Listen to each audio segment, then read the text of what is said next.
जो कुछ भी हुआ बहुत बुरा हुआ हरिणी। अगर बच्चा माँ से छीन जाए तो उसे बहुत दर्द होता है। अगर वो बच्चा जीवित होता तो तुम्हारा पहला बच्चा इस घर का पहला वंश कहलाता। सब कुछ किस्मत का खेल है। बिल्ली ने ऐसा क्यों किया होगा हरिणी? हमें अभी भी समझ नहीं आ रहा है। मैं तुम्हारे साथ आना चाहती थी, लेकिन उसे अकेला छोड़कर आना मुमकिन नहीं था। तुम गलत मत समझना। तुम्हारे मन में जो भी दर्द है उसे कम करने के लिए मैं भगवान से प्रार्थना करूंगी।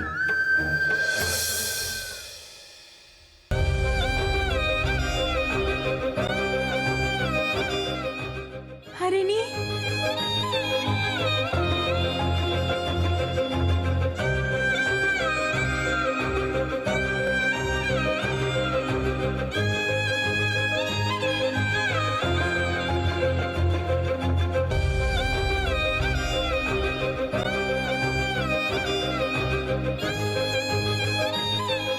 हरिणी,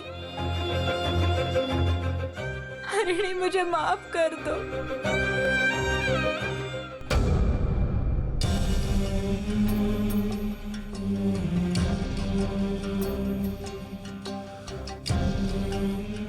कृपा करके मुझे माफ कर दो।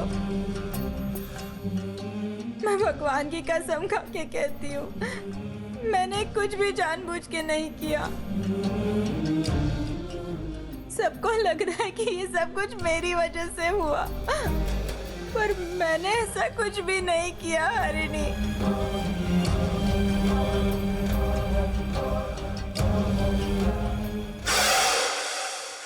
हरिणी, जब तुम्हारा बच्चा हो जाएगा तब उसके साथ खेलना, उससे बातें करना, उसे गोद में लेकर घूमना, इतने सपने देखे थे।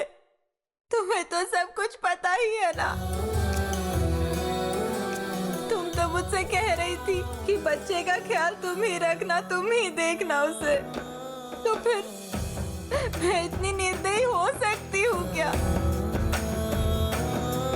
अगर तुम्हें तकलीफ हुई तो मुझे भी तकलीफ होती है। जब तुम रोती हो तब मुझे भी रोना आता है हरिणी। अगर तुम्हें दर्द होता है ना तो मुझे भी दर्द होता है हरिणी।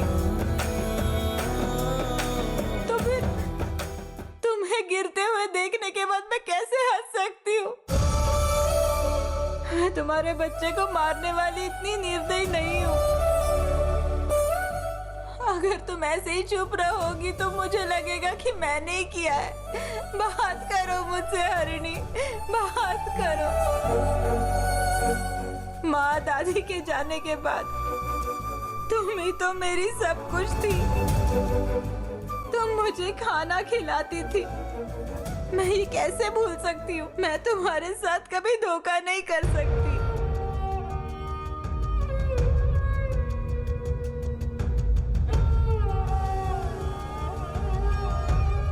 मैं किसी भी बच्चे के साथ ऐसा कभी नहीं कर सकती हरिणी।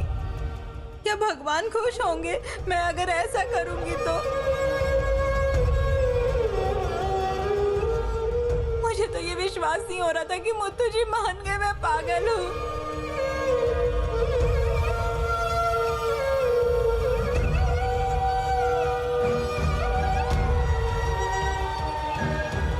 मेरा किसी पर भी विश्वास नहीं है, सिर्फ तुम पर विश्वास है।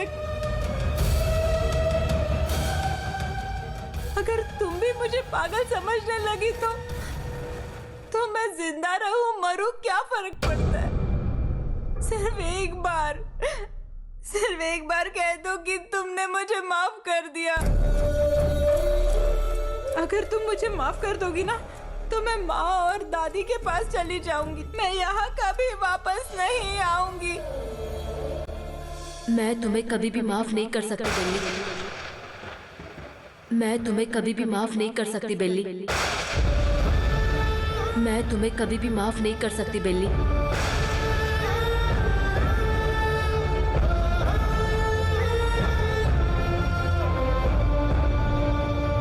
जो मैंने खुद देखा उस पर भरोसा करूं या फिर जो लोग इतनी सारी बातें कर रहे हैं मैं उस बात पर भरोसा करूं, लेकिन मेरा दिल तुम्हारे बारे में कुछ और ही कह रहा है।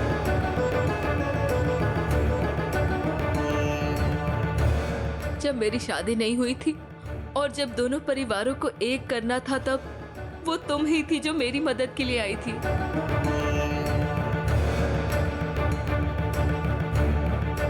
दोनों परिवारों के बीच कोई भी गलतफहमी या मनमुटाव नहीं होना चाहिए, क्योंकि ये सब बर्बाद कर देता है। तुम्ही ने तो कहा था कि जाके मुत्थू भैया को मनाओ। मेरी इस घर में शादी होने की वजह भी तो तुम ही हो ना बिल्ली। चाहे तुम्हारे साथ कितना भी बुरा हो, लेकिन तुम सभी के बारे में अच्छा सोचती हो, तो फिर तुम मुझे कैसे दुख पहुंचा सकती हो?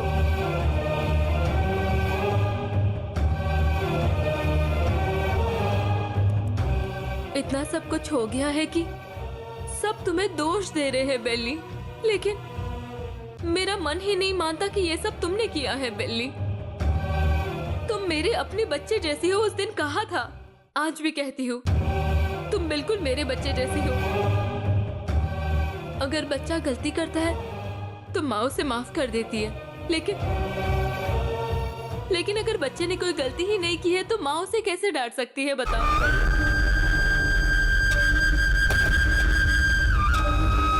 तुमने कोई गलती नहीं की है बेली, तुम्हारी कोई गलती नहीं है। हरिणी,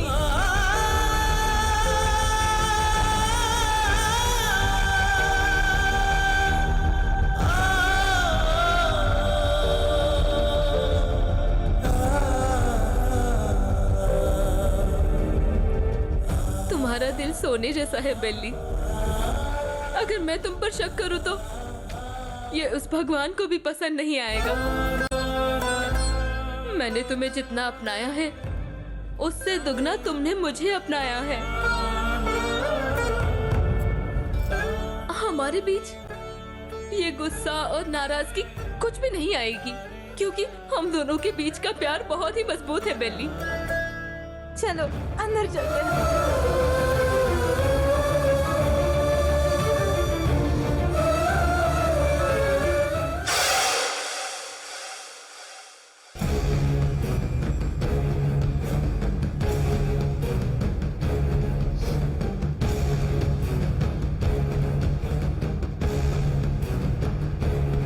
चेतू, यहाँ आओ। हाँ दीदी। देखो चेतू, शादी नजदीक आ रही है, तुम्हें खड़े होकर सब काम करवाना होगा ताकि शादी में आने वालों को कोई परेशानी ना हो। यहाँ सब आलसी है, तुम्हें उनके सर पर खड़े रहकर काम करवाना होगा। सुनो, ठीक है, तुम जाओ।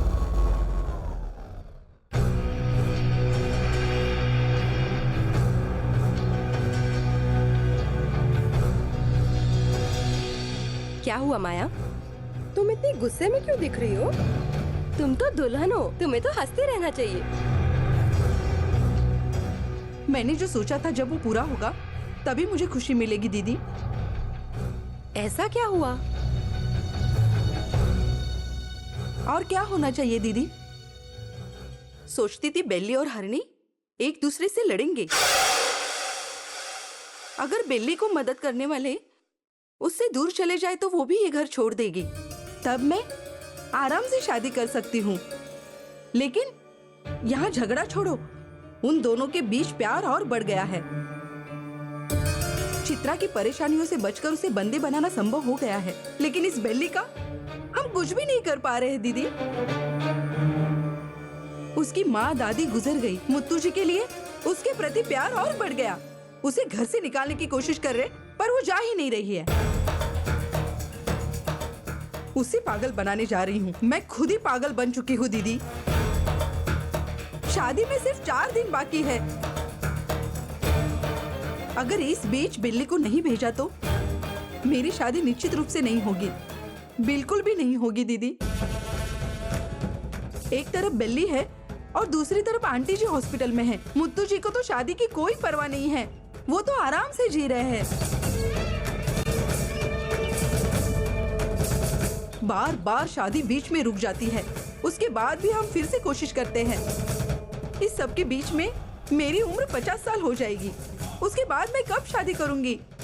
नहीं दीदी, नहीं। अगर जल्द से जल्द मेरी शादी नहीं हुई तो मैं खुद को ही मार दूंगी। माया, शांत हो जाओ। तुम ऐसा क्यों बोल रही हो? भैया आ गए, मैं भैया से बात करती हूँ। तुम थोड़ा सा शांत हो जाओ।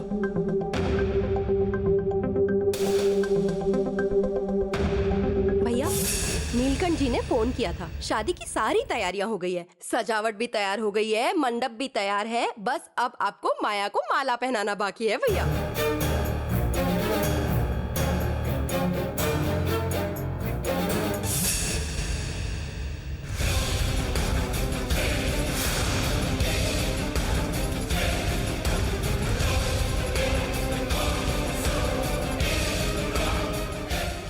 माया, शांत हो जाओ ना तुम। कुछ भी मत सोचो तुम। हमने जैसा सोचा था वैसा ही होगा। देखो दीदी, देखा आपके भाई ने क्या किया?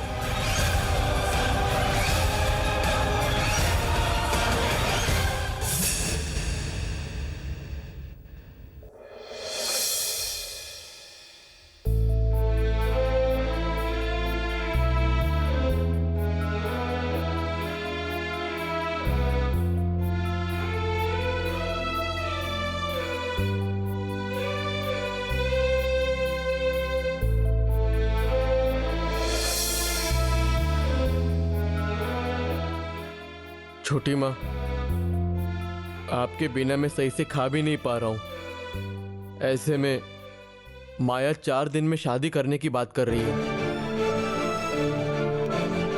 मैंने आपके बिना कोई फैसला नहीं लिया है।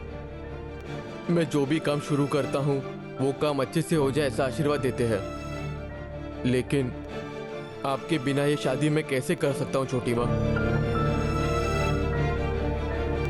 आपके बिना मैं कैसे खुश रह सकता हूँ? ये शादी मैं कैसे कर सकता हूँ? अगर आप मेरे साथ हो तो पूरी दुनिया जीतने का हौसला मुझे मिलता है, लेकिन अगर आप नहीं हो तो ये पूरा संसार ही खाली खाली लगता है मुझे छोटी माँ। आप ही ने मुझे सिखाया कि प्यार क्या होता है। इस घर में सब कुछ है, लेकिन आपके बिना इस घर में कोई हंसी नहीं ला सकता छोटी माँ।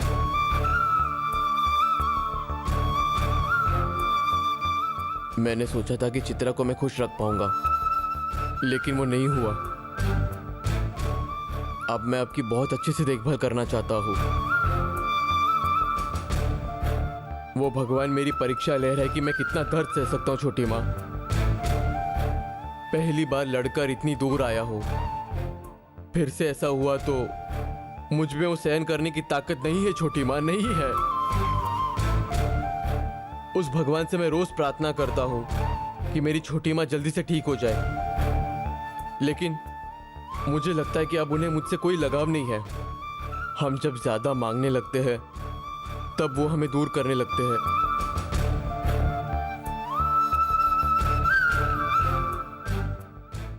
मुट्ठू, मुट्ठू, छोटी माँ, छोटी माँ,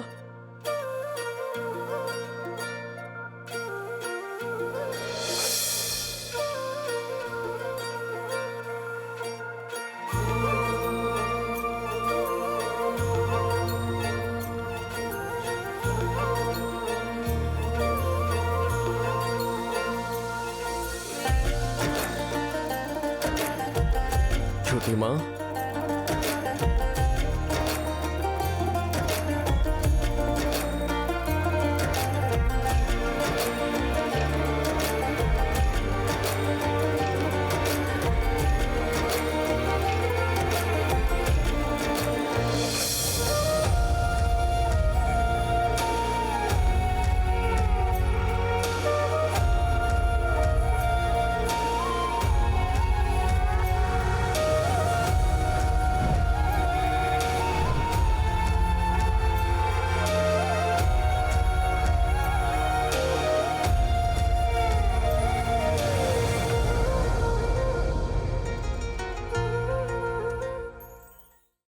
छोटी माँ,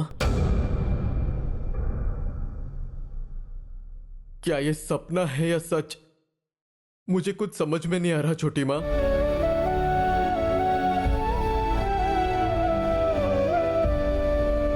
मुझे विश्वास नहीं हो रहा है छोटी माँ। आप कैसे हैं? तुमने भगवान से मांगा था ना कि तुम्हारी छोटी माँ को कुछ नहीं होना चाहिए, इसलिए मैं वापस आ गई अच्छी होकर। वो भगवान तुम्हारे प्यार के आगे हार गया बेटा, इसलिए मैं वापस आ गई। मुझे अपने बेटे को देखना था, उससे बात करनी थी, आस लगाए बैठी थी, इसलिए आज मुक्ति मिल रही है। इस माँ के लिए बेटे का प्यार देखकर वो भगवान भी हार गया। मैं जानती हूँ तुम्हें कितने कष्ट हुए होंगे, मैं जानती हूँ बेटा। माया सिर्फ मेरी वजह से ही इस शादी के लिए राजी हुई है।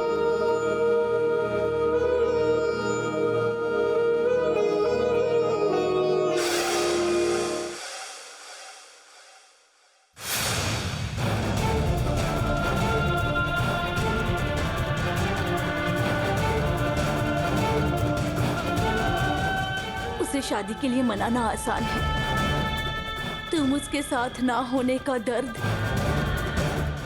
उसे सहन करना मुश्किल है बेटा। मैंने डॉक्टर से बात की, उन्होंने ऑपरेशन को आगे बढ़ा दिया है। मुझे बिल्कुल ठीक नहीं लग रहा है कि आप मेरे लिए आकर आपकी सेहत खराब कर रहे हो। मैं अभी डॉक्टर को फोन करता हूँ। तो मुझे कुछ नहीं होगा बेटा। मैं अपने बेटे की शादी अपनी आंखों से देखना चाहती हूँ, और तुम्हारी शादी देखकर मैं खुश हो जाऊंगी बेटा। यही मेरी आखिरी इच्छा है। मेरी जो बीमारी है वो सिर्फ दवा से ठीक नहीं होगी, तुम्हारा प्यार ही मेरी असली दवा है। आपके आने से मुझे बहुत खुशी हुई है छोटी माँ, लेकिन तुम्हारे दिल में जो कुछ है कह दो बेटा। तुम्हारे चेहरे से शादी की चमक ही चली गई है बेटा। क्या हुआ है अपनी छोटी माँ को बता दो मुत्तू। बेली, बेली का क्या? हाँ छोटी माँ, चाची और दादी की मौत का और बेली की इस हालत का ऐसा लग रहा है कि मैं ही जिम्मेदार हूँ छोटी माँ। ये दर्द मुझसे और सहा नहीं जा रहा है छोटी माँ। बेचारे वो लोग खुशी से अपने घर में रह रहे थे, बस उस दिन ऐसा बोलने के कारण ही उनका सुखी परिवार टूटकर बिखर गया छोटी माँ।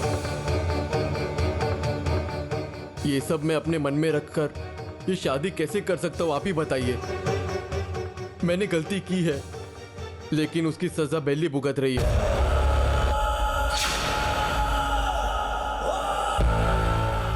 उसी के लिए छोटी माँ मैं अपनी गलती खुद ही सुधारना चाहता हूँ।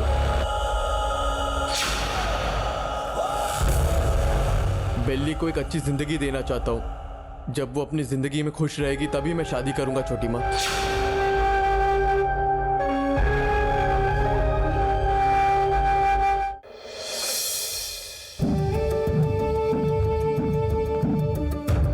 बेली, आओ।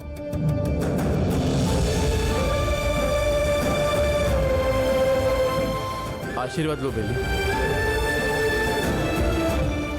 चाची जी,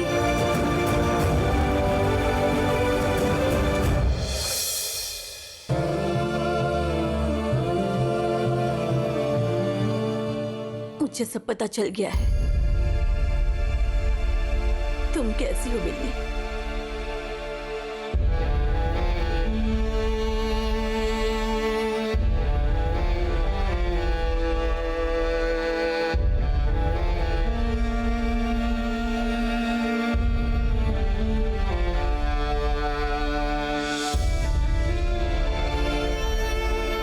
तुम्हारा निर्णय बिल्कुल सही है, लेकिन किसी और को खुश करने के लिए किसी और को दुख पहुंचाना, क्या ये अच्छी बात है बताओ? एक तरफ बेली, दूसरी तरफ माया। मैं दोनों की खुशी चाहता हूँ। मैं किसी के साथ अन्याय नहीं होने देना चाहता, इसलिए मेहनत कर रहा हूँ, लेकिन मुझसे कुछ नहीं हो पा रहा है छोटी माँ। घर में सभी को मेरी तकलीफ का पता चल रहा है, लेकिन उसके बारे में पूछने के लिए कोई सामने नहीं आता। बेचारी, उन्हें समझाने के अलावा मेरे पास और कोई रास्ता नहीं है छोटी माँ। मुझे समझ में नहीं आ रहा कि इस दर्द से कैसे बाहर निकलूं मैं छोटी माँ। जब सोचने लगता हूँ तब उसी में दुखी हो जाता हूँ। आप आए हो, अब आप ही मेरे मन की उलझन को सुलझा सकते हो। ऐसा लगता है कि अब मेरा मन थोड़ा हल्का होगा। मन हल्का होने के बाद ही सही निर्णय लिए जाते हैं बेटा। हर एक के घर में मौत और दुख तो लगे ही रहते हैं बेटा, और कहीं शुभ कार्य होता है। सब कुछ ठीक हो जाएगा अगर तुम्हें लगता है कि तुम्हारा मन सही हो जाए, हंसी खुशी शांति से तुम इस घर में बैठ सको, तो तुम्हें माया को मंगलसूत्र बांधना ही होगा।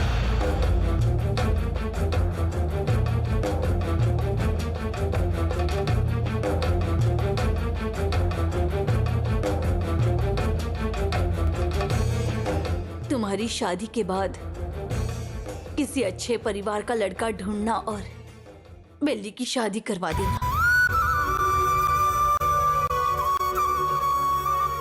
तब जाके तुम्हारा मन शांत होगा और माया की इच्छा भी पूरी हो जाएगी।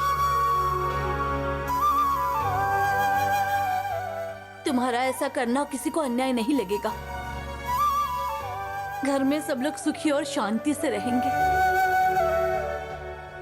और फिर इस घर में खुशियां भी भर जाएंगी बेटा। लेकिन वो खुशी और शांति तुम पर निर्भर है मुत्थु। ठीक है छोटी माँ, क्या मैंने आज तक आपकी बातों का विरोध किया है? जैसा आप चाहते हैं वैसा ही होगा।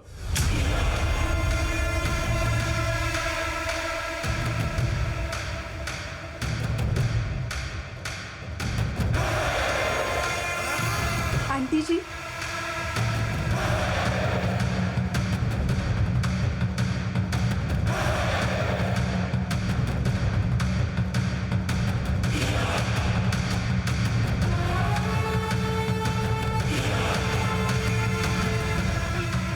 आपकी स्वीकार करने से मुझे बहुत खुशी हुई।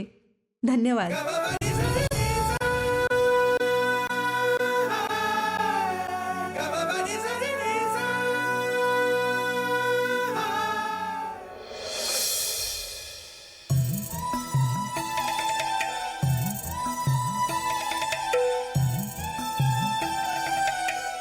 माँ,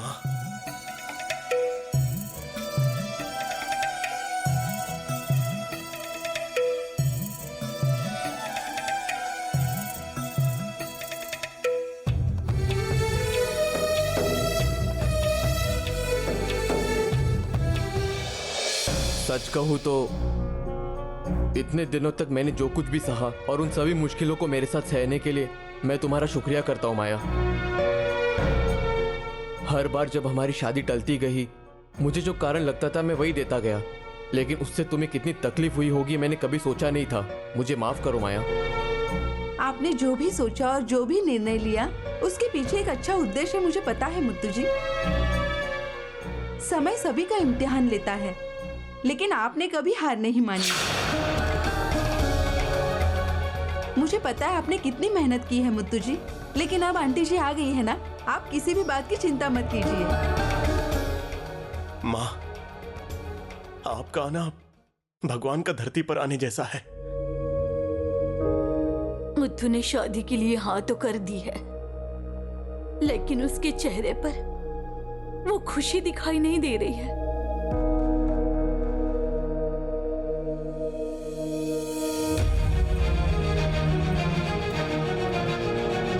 क्या खुशी हो सकती है माँ, जाने दो। भैया हमेशा कुछ ना कुछ सोचते रहते हैं, हमेशा परेशानी में रहते हैं, फिर खुशी कहाँ से आएगी माँ?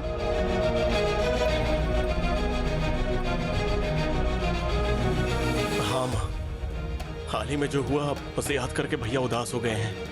इन्हें सांत्वना देना बहुत मुश्किल हो रहा है।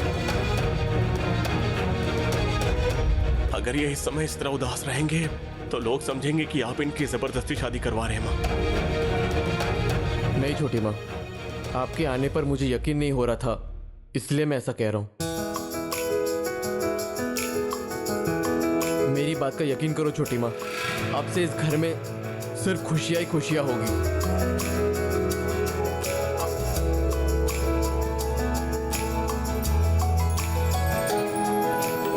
देखने वालों को ऐसा लगना चाहिए कि इस घर में शादी नहीं मेला लगा हुआ है। ऐसी सजावट होनी चाहिए।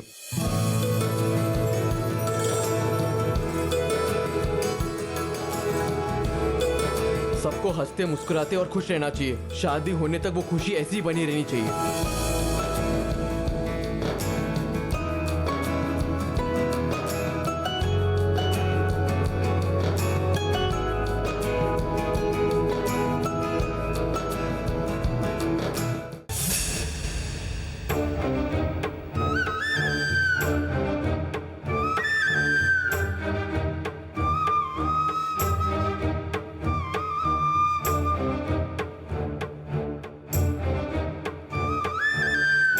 बेली, मत रो, अपने आंसू पोंछ लो। तुम्हारे आंसू हमेशा के लिए नहीं है और उसके लिए भी एक अच्छा समय आएगा। तुम्हारी ये सारी परेशानियां प्यारी खुशियों में बदल जाएंगी। भगवान तुम्हारा हाथ नहीं छोड़ेंगे, मेरी बात मानो। मैं उस भगवान पर पूरी तरह विश्वास करती हूँ। वो भगवान ही समझ सकते हैं। वो जैसे मुझसे करवा रहे हैं ना, मेरी जिंदगी में क्या हो रहा है कुछ पता नहीं।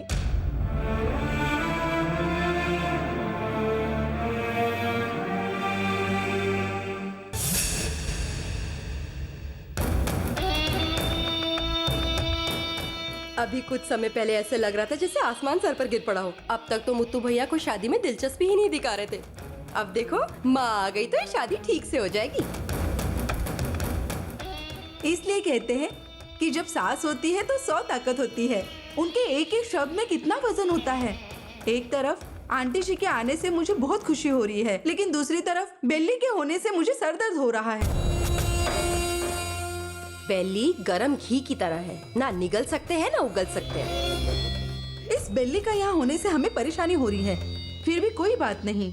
एक बार शादी हो जाने दो, फिर उस बेली को इस घर से ही नहीं इस गांव से ही निकाल दूंगी। इस बार हम कुछ ऐसा करेंगे कि पूरे गांव वाले मान जाएंगे कि बेली पागल हो गई है। ऐसा ही कुछ करूंगी। मुत्तू जी बेली को ले जाकर पागल खाने में भर्ती कर देंगे। वो दिन अब दूर नहीं है दीदी। क्या योजना है माया? थोड़े दिन इंतजार करो, आपको सब पता चल जाएगा।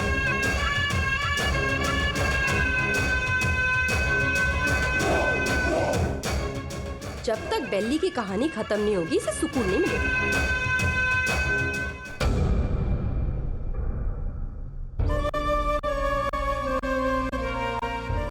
माँ, घर में मुत्तू जी की शादी के लिए कितनी सारी तैयारियां चल रही है, तुम देख रही हो ना। लेकिन दुल्हन मैं नहीं हूँ। मेरी तो बस यही इच्छा है कि मुत्तू जी की शादी अच्छे से हो जाए, बस अच्छे से हो जाए, और कुछ नहीं चाहिए। फिर सब कुछ ठीक हो जाएगा।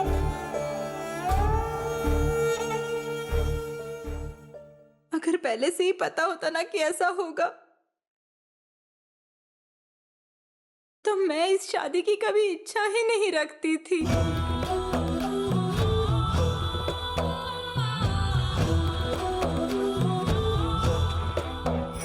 उनके साथ अच्छे से जीऊंगी, इतने सपने देखे थे मैंने। पर पल भर के लिए ये भी नहीं सोचा मैंने कि ऐसा नहीं हुआ तो क्या।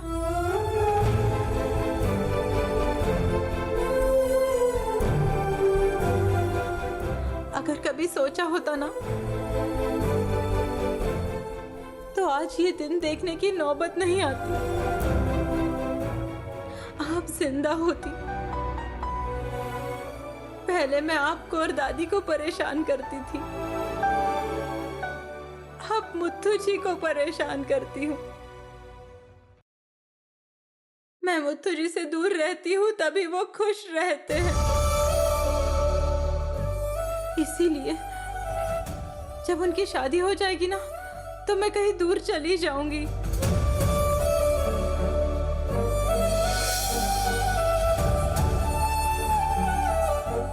मैं मरने का फैसला नहीं करूंगी माँ, क्योंकि मैंने मुथु जी को वचन दिया है,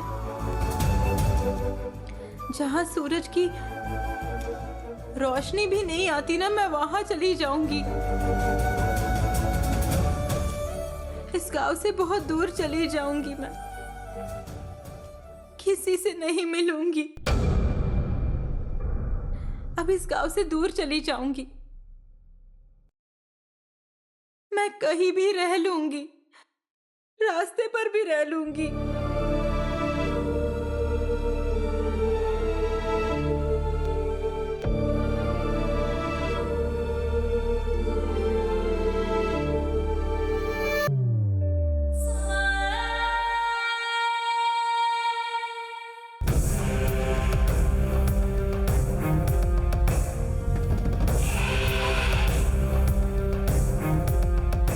क्या हुआ माँ? आप ऐसे ही बिना बताए भगवान की तरह प्रकट हो गई? कोई बात है क्या? हम में से किसी ने अनुमान भी नहीं लगाया था। माँ कैसे आई, ये कैसे संभव हुआ? भैरव ने कहा ना, भगवान की तरह मैं भी वैसी ही हूँ। क्या भगवान कभी किसी को बता कर आते हैं? नहीं ना।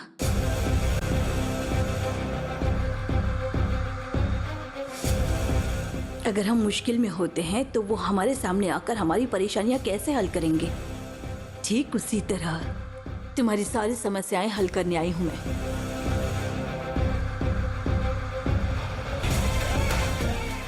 मुझे तो लगा था मुत्तू भैया और माया की शादी कभी नहीं हो पाएगी। आपका चेहरा देखने के बाद भैया कितने खुश थे, पता है आपको? मेरी मर्जी के बिना यहाँ एक पत्ता तक नहीं हिलता, तुम्हें पता है ना शर्मिला। इसलिए मैं सही समय देखकर आज यहाँ आई हूँ। लेकिन यहाँ आकर देखा तो बहुत से बदलाव हो चुके हैं। जो इतनी सारी नाराजगी और गुस्से को लेकर बैठी थी, मेरे आने से पहले ही वो मिट्टी में मिल गई। मैं अपनी बेटी की शादी मुत्थू से करवाऊंगी, ऐसी कसम खाई थी ना उसने गांव वालों के सामने। लेकिन मेरे आने से पहले ही वो ऊपर पहुंच गई। आपके सामने भला कौन टिक सकता है माँ? चाहे वो चित्रा हो या फिर बेली की माँ और दादी हो। कोई कितना भी शक्तिशाली हो, उसे आपके सामने झुकना ही होगा, उसे भगवान के चरणों में पहुंचना ही होगा। उनका जाना हमारे लिए अच्छा ही है।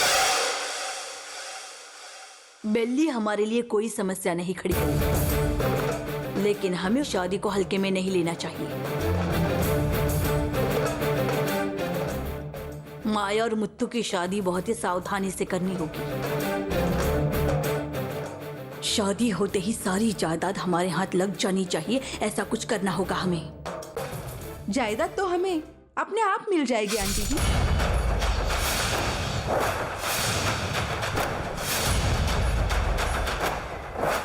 जब मैं आपके साथ हूँ तो कोई और बात ही नहीं है।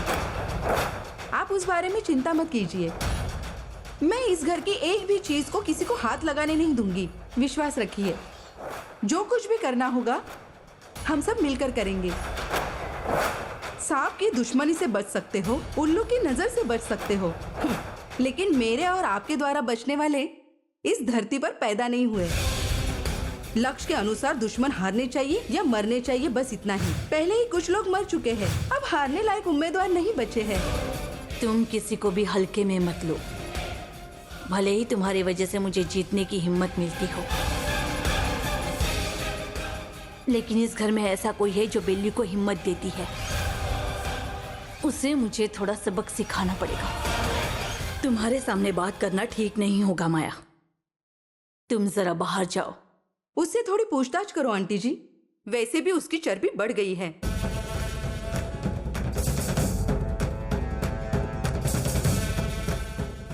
माँ, आप ये किसके बारे में बात कर रही हैं? मैं जिसके बारे में बात कर रही हूँ तुम अच्छे से जानते हो, तुम्हारी पत्नी की ही बात कर रही हूँ मैं। कहाँ है वो?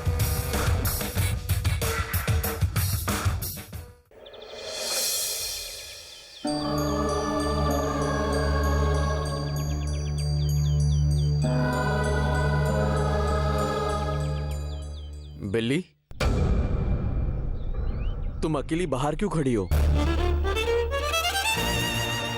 अंदर बहुत ही ज्यादा गर्मी है मुथु जी, इसलिए बाहर आ गई मैं।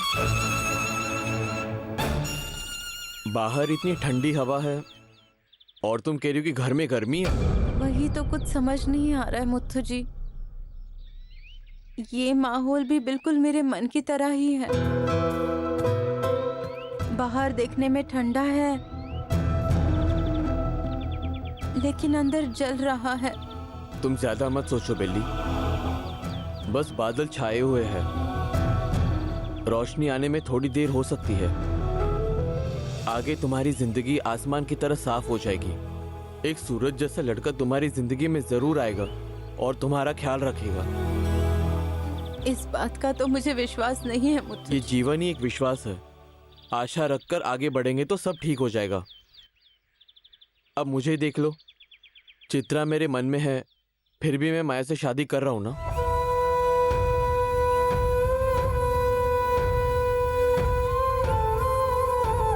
मैं किसी को धोखा नहीं दे रहा हूं। मैं चित्रा की सहमति से शादी कर रहा हूं।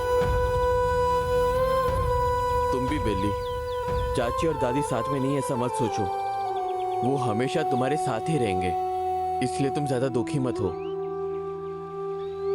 कुछ ही दिनों में आपकी शादी हो जाएगी, आपके बच्चे हो जाएंगे और फिर आपका जीवन आगे बढ़ जाएगा। आप इस बेली को बिल्कुल भूल जाएंगे। आपके जीवन में एक बेली थी, ये आपको याद भी नहीं रहेगा। बेली, तुम ऐसी बातें क्यों कर रही हो? तुमने मेरी जान बचाई है। तुमने मेरे लिए और इस घर के लिए कितना कुछ किया है। मैं तुम्हें कैसे भूल सकता हूँ? तुम हमेशा मेरे दिल में रहोगी बेली। अगर आप भूलना भी नहीं चाहोगे ना, तो भी स्थिति आपको भुलाने पर मजबूर कर देगी। मुझे सिर्फ आपकी यादों में रहना तुम ऐसी पड़ेगा। बातें क्यों कर रही हो बेली? ऐसा कुछ नहीं होगा। नहीं मुथु जी, याद रखने के लिए या भूलने के लिए भी मेरी बुद्धि में क्षमता नहीं है। अगर आपके मन में मैं होती तो इसकी आवश्यकता ही नहीं होती। आपकी शादी के बाद आपके दिल में मेरी जगह नहीं रहेगी, पहले भी नहीं थी और आगे भी नहीं रहेगी। तुम्हें सबसे पहले ये मानना होगा कि हमारा रिश्ता नहीं हो सकता। मैं तुम्हारा संसार नहीं हूँ। आप ही मेरे संसार है मुथु जी। प्यार इतनी आसानी से नहीं होता है। अगर एक बार हो गया ना, तो फिर से नहीं हो पाता। आपको मेरी बात बुरी लग सकती है, लेकिन मुझे मेरे मन की बात सीधे कहने की आदत है। मुझे गलत मत समझिए। नहीं बेली, मैं तुम्हें अकेले रहने नहीं दूंगा। तुम्हारी शादी होते ही मैं तुम्हें घर बना कर दूंगा और फिर बच्चे और परिवार होने के बाद तुम्हारा दिल हल्का हो जाएगा, तुम्हारा सारा दर्द मिट जाएगा।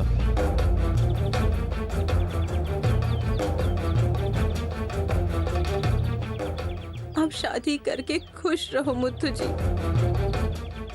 मेरी शादी की चिंता मत कीजिए आप।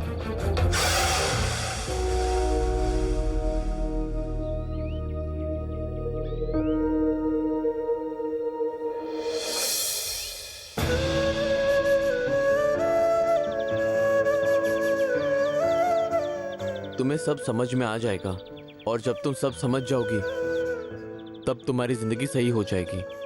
अब ज्यादा मत सोचो।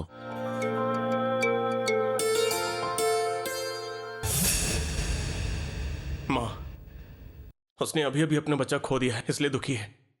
आप उससे कुछ कहिएगा मत। क्यों भैरव, लगता है तुम बहुत बदल गए हो। नहीं माँ, वो अपने बच्चे को खोने का सदमा लग गया है क्या उसे? देख लिया ना शर्मिला भैरव को, इसका ध्यान कहीं और बढ़ गया है। इसका ध्यान जायदाद पर होना चाहिए, ना कि कहीं और, समझे? ठीक है माँ। अपनी पत्नी को बुलाओ। हरिणी, हरिणी,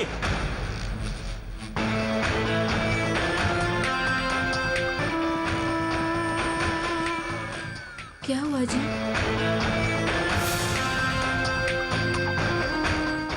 कैसी हो हरिणी? मैं ठीक हूँ माँ जी। भैरव ने तुम्हारे बारे में मुझे बताया है। गलत मत समझिए माँ जी, बच्चे के बारे में बात हो रही थी, दिल को बहुत दर्द होता है। बच्चे के बारे में नहीं, तुम बेली की बहुत ही करीबी दोस्त बन गई हो। उसके बारे में पूछ रही हूँ। दोस्त, रिश्तेदार, प्यार होना सब अलग बात है, लेकिन वो तब तक ही जब तक वो हमारी मदद करता है। क्या तुम ये चाहती हो कि बेली की वजह से तुम्हें तकलीफें और परेशानी झेलनी पड़े? उसकी जिंदगी सुधारने के चक्कर में तुम अपनी जिंदगी बर्बाद कर रही हो। तुम आगे से उसका साथ नहीं दोगी, समझ गई? नहीं तो इस नीलांबरी से बुरा कोई नहीं होगा। तुम्हारी जिंदगी में भैरव होना चाहिए, वो बेली नहीं, समझी? भैरव जैसा कहता है वैसा करो और इसके सुख दुख में शामिल होना चाहिए तुम्हें। यह घर तुम्हारा है, बेली सिर्फ इस घर की मेहमान है, वो अंत तक यहाँ नहीं रहेगी। बेली की कल शादी हो जाएगी तो वो अपने पति के घर चली जाएगी। तुम सिर्फ अपने बारे में और अपने पति के बारे में सोचो, समझ गई? आप लोग चाहे कुछ भी कहो, मुझे जो करना है मैं वो करूंगी।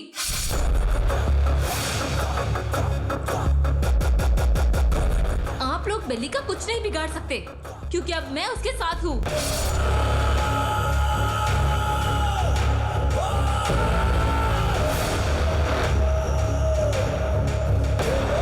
अगर आप लोग में हिम्मत है तो जो करना है कर लो, मैं भी देखती हूँ। हरिणी, जी माँ जी। मैं तुमसे बात कर रही हूँ और तुम किस बारे में सोच रही हो? कुछ भी नहीं माँ जी। मैंने तुमसे कहा था ना, अगर इस घर में रहना है तो सावधानी से रहना होगा, समझ गई? जी माँ जी। जाओ।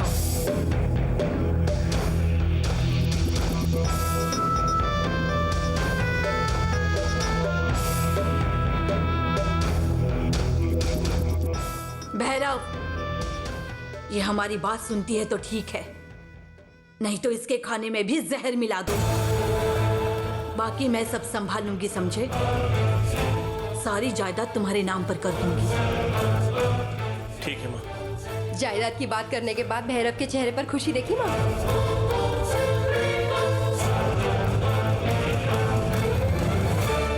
चाहे कुछ भी हो, वो इस नीलांबरी का बेटा है।